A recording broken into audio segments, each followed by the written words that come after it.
If you've closed your Instagram account and wish to reopen it, follow these steps to guide you through the process. This tutorial will help you regain access to your account. Step 1. Open the Instagram app. Launch the Instagram app on your mobile device or visit the Instagram website on your computer. Make sure you have the latest version of the app for the best experience. Step 2. Enter your login information.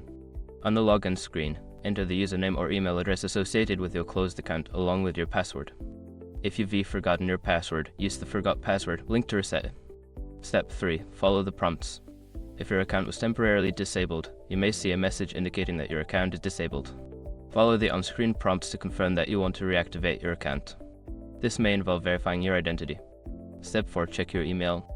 If you don't see the option to reactivate your account, check your email for any messages from Instagram.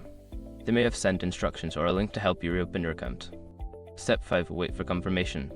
After following the necessary steps, wait for a confirmation from Instagram. It may take a few hours to a couple of days for your account to be reactivated. Keep an eye on your email for any updates. Once you have completed these steps, you should be able to access your Instagram account again. If you encounter any issues, consider reaching out to Instagram support for further assistance.